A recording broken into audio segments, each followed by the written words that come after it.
We'll Be Fine by Michael Small.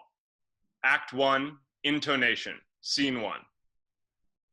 April 1985, 8 p.m., a bedroom in Linfield, Massachusetts. 18-year-old Billy Stein is practicing the second movement of the Tchaikovsky Violin Concerto.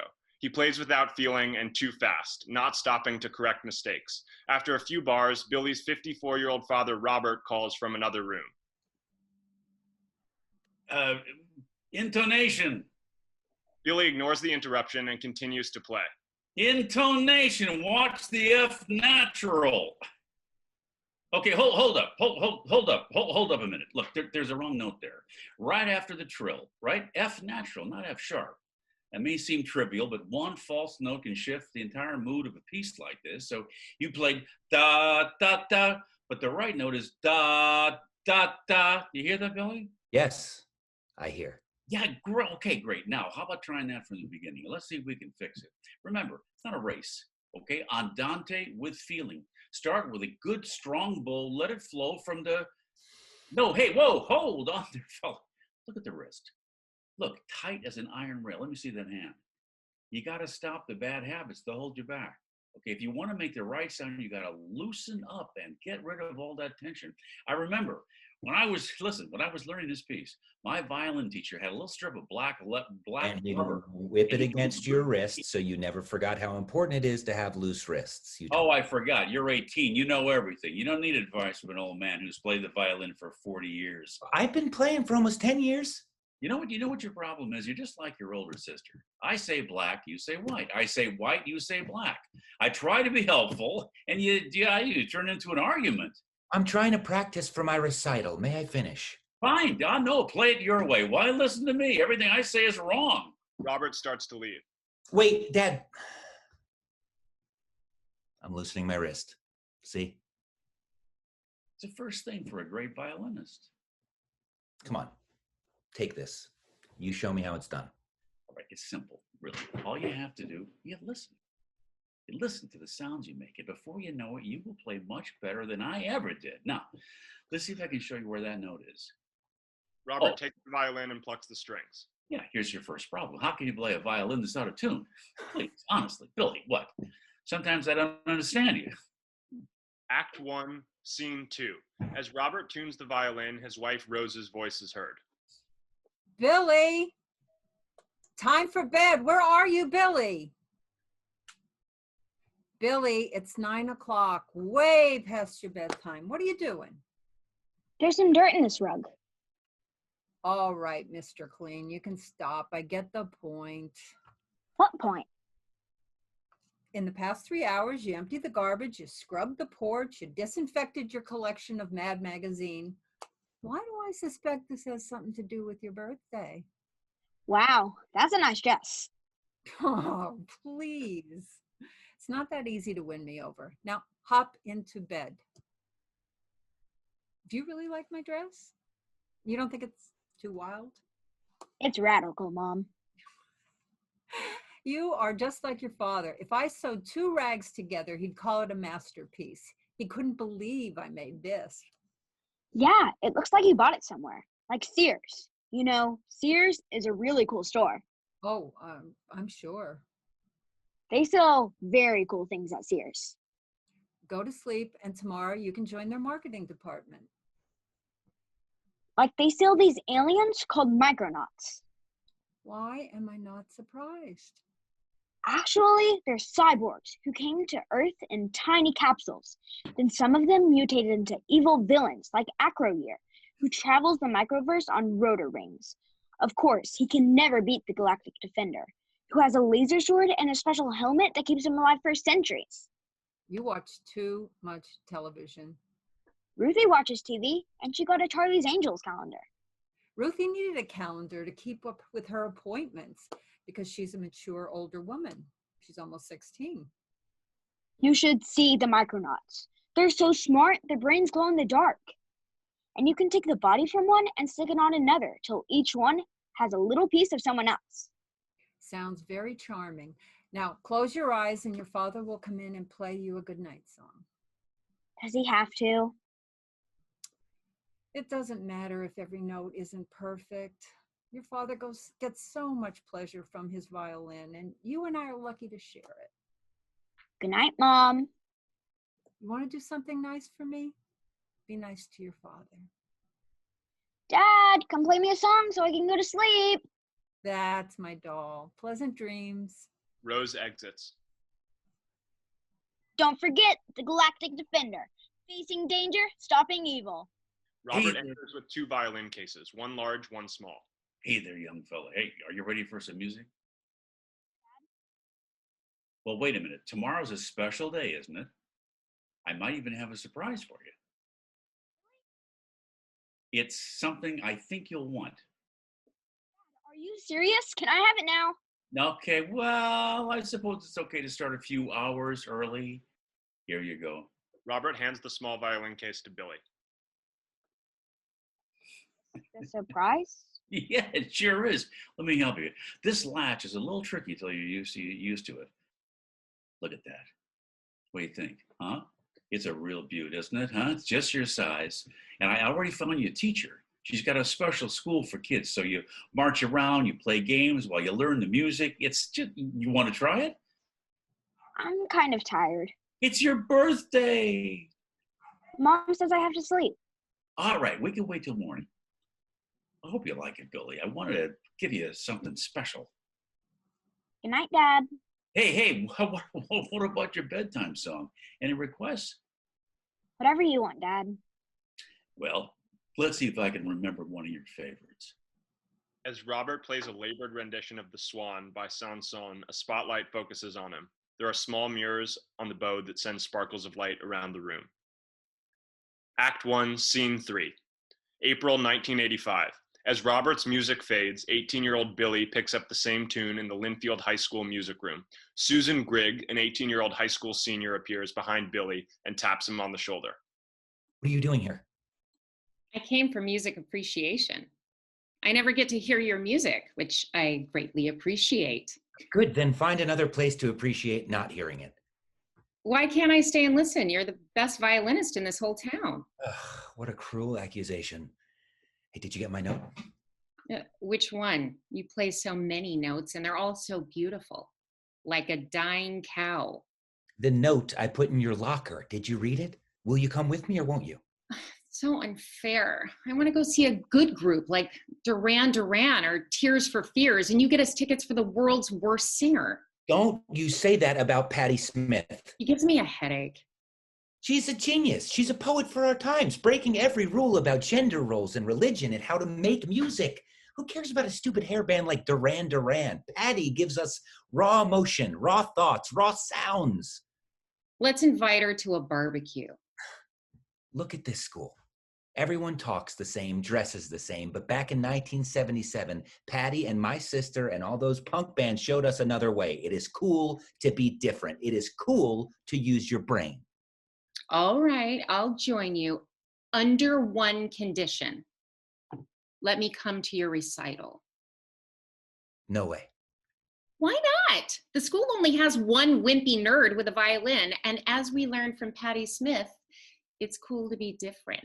Do you always have to make fun of me? Absolutely. Otherwise, I'd have nothing to do, except being beautiful and mysterious. Come on, this is my last chance to hear you. I promise I'll be good. That's what Delilah told Samson. Ugh. Okay, fine. No recital, no Patti. See you later, wimpy nerd. Susan exits. I'm not a wimpy nerd.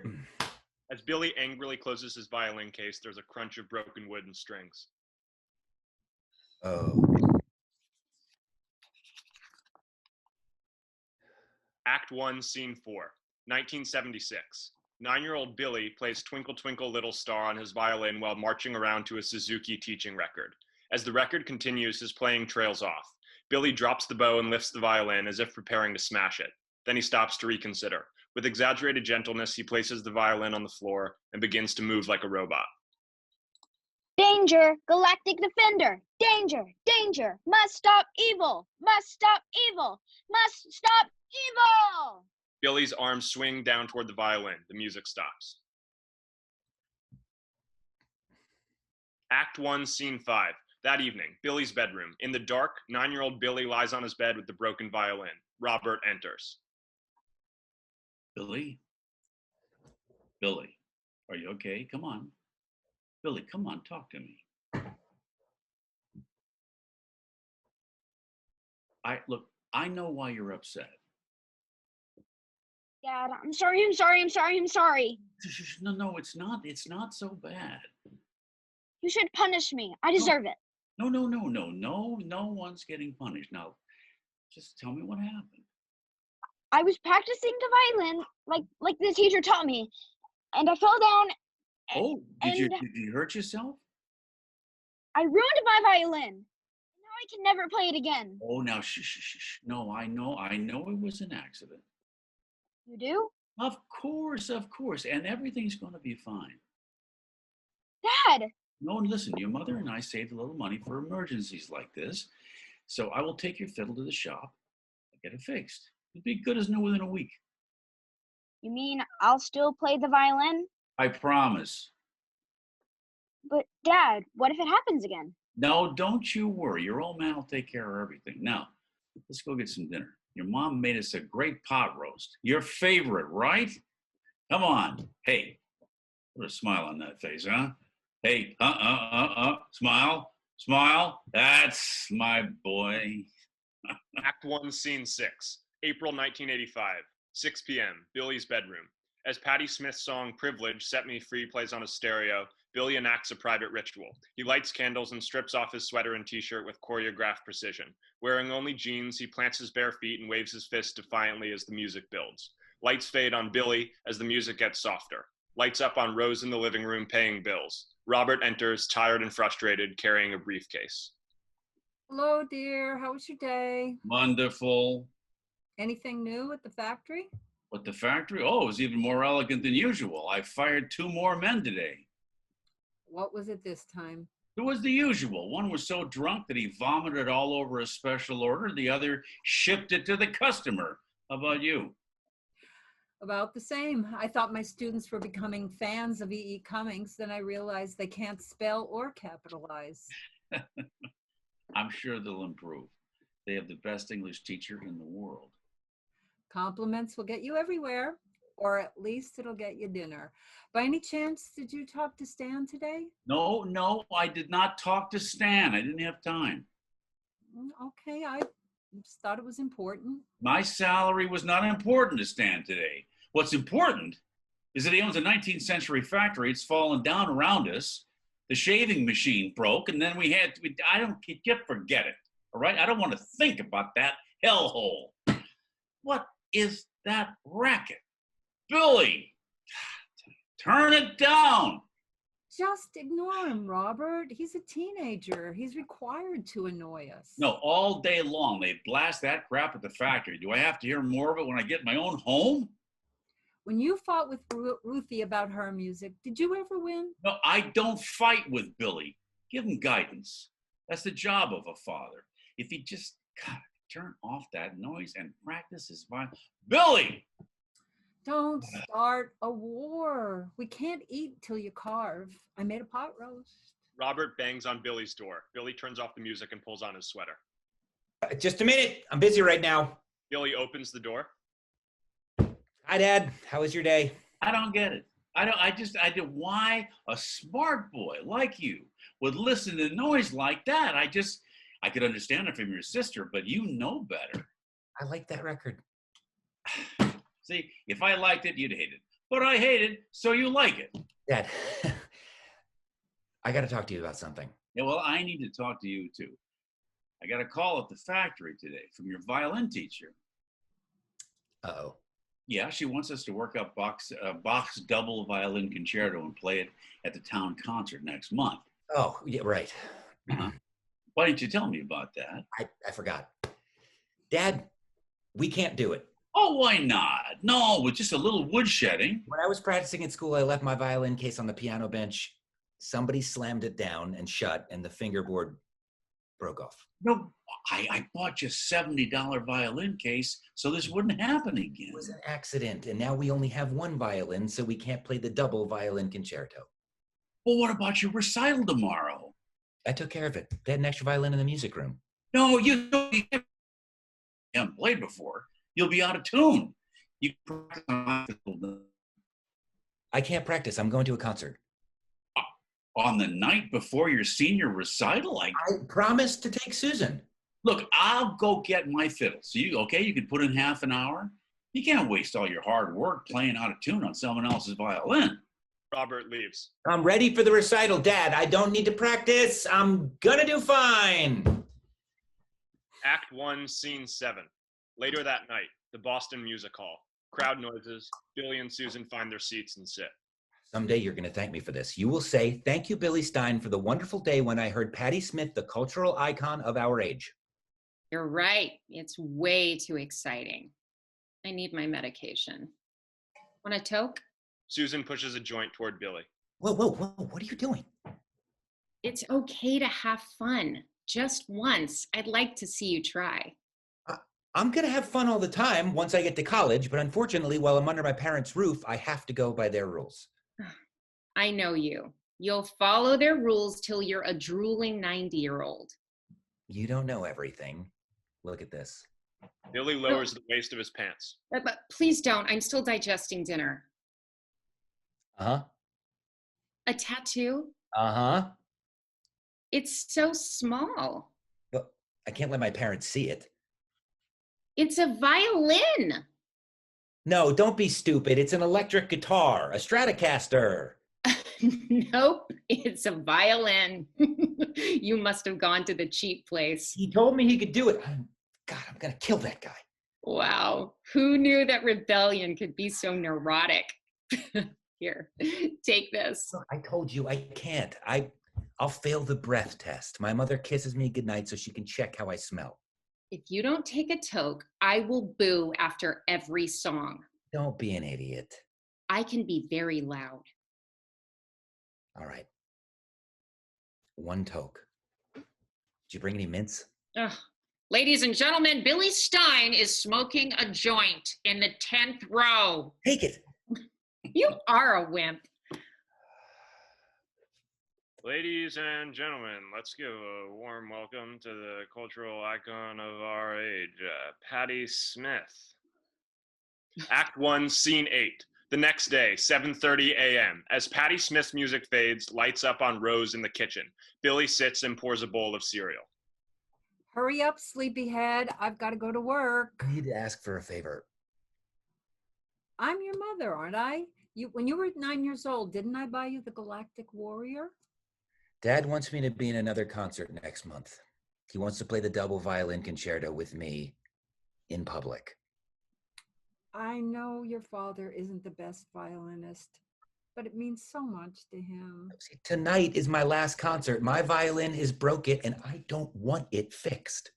How many times have you told me this over the years?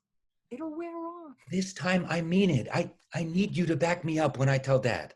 Listen, in 5 months, you'll be in college. Can you wait till then?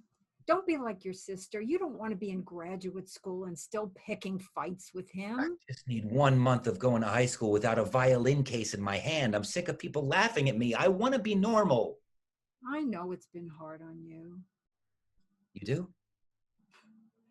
No one knows better than I how annoying your father can be. But the man works so hard. It's 7:45 and he's already been at work for an hour. He just wants the best for us. That's all. I guess this will really upset him. What can we do? You want to quit the violin? Quit. So quit. If it kills your father, it kills your father. One way or another, I'm sure he'll probably survive. Anyway, I've got to go. My students are waiting to take the wrong road with Robert Frost. You still smell like smoke from the concert last night. Was Susan smoking? See you at the recital. Break a leg. Rose exits. Act 1, Scene 9. Later that day, Linfield High School auditorium. Billy, in a suit, is tuning his violin before his recital. Susan sneaks up. Hi, stranger. Oh, no. You said I could come. Aren't you glad to see me? You cannot make fun of me today. There are people out there, adults. Are you ordering me to leave? Yes, please don't stay. You are so stubborn. If I want to stay here and enjoy this recital, I will. And you can't stop me. Susan takes a seat in the audience. Susan. Robert approaches Billy. Hey there, Yasha Heifetz. How does it feel to play your father's fiddle, huh? You want me to tune it? No, thanks. I already tuned it. Okay, just remember, when you're on that stage, relax those wrists, huh? Listen for the tuning and have fun. That's what you're here for. To have fun, okay? Good luck, son. Robert goes to his seat in the audience. Lights dim. Welcome, parents and students, to the Linfield High School Spring Recital. We are so proud to introduce our first musician. He is a founding member of the Linfield High School Orchestra and winner of the Linfield High School Senior Award for dedication to musical excellence. Let's give a warm Linfield welcome to our first soloist, Mr. Billy Stein. I will now play Canzonetta from the Violin Concerto in D major, written in 1878 by Peter Ilyich Tchaikovsky. Billy lifts his violin. He waits a moment and begins to play.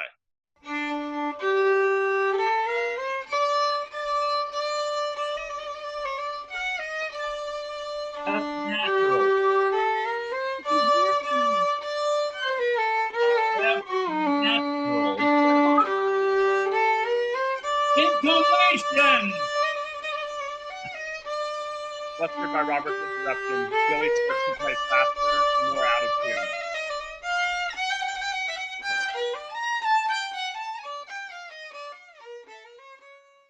As the lights fade, the Patti Smith song, So You Want to Be a Rock and Roll Star, drowns out Billy's playing. Act 1, Scene 10. Later that night, Billy's bedroom. Billy is immobile as the music blares. Robert enters and turns down the music. How you doing? Look, I know you weren't entirely happy with your performance this afternoon, but don't be so hard on yourself, huh? Except for me, no one knew you could play it better. And the truth is, it was good. It's just that next time you gotta relax. You gotta relax that wrist. You gotta pay attention to your intonation. Now, when you get to college, you will find, Billy, I'm trying to talk to you. When you shut me out, it just means I can never. Please turn on my music. Well, you play the crap so loud, I can't think. So you're just trying. I'm trying to talk to. You're just trying to. Okay. Talk to No, my you son want me. about the things. No, You want me things to respond to another one of your stupid lectures? All right, I'll respond. You want the truth? You don't even know me. I can. You haven't heard a word I said since he gave me that violin. See, you just drowned me out with your intonation and your F natural and you're picking. See, why do you think that I played the violin for all those years? For my health? I played because... You're a talented young man and you have a chance. A chance? You never gave me... I'm doing what you wish you... Oh, now, hold on. Don't use that kind Why of... can't you ever let me? What? I'm your father. I have a right No, to... no, you don't. You don't even... No, okay, that's it. No, that's it. When you are ready to talk to I'm me... ready now. Listen to me. I hate the violin. I've always hated it.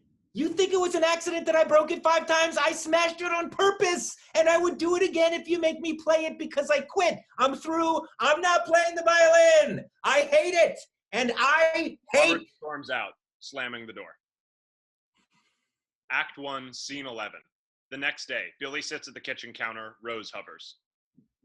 I got that special turkey bacon that you love and you haven't touched it. I don't eat meat anymore. I'm a vegetarian. I'll tell you what, when you live in your own house, you can live by your own rules. But while you're under our roof, you go by our rules. And we eat meat here because it's protein and it's healthy. That's better. Now listen. Your father, who had to go to work even though it's Saturday, took your broken violin. He's getting it repaired.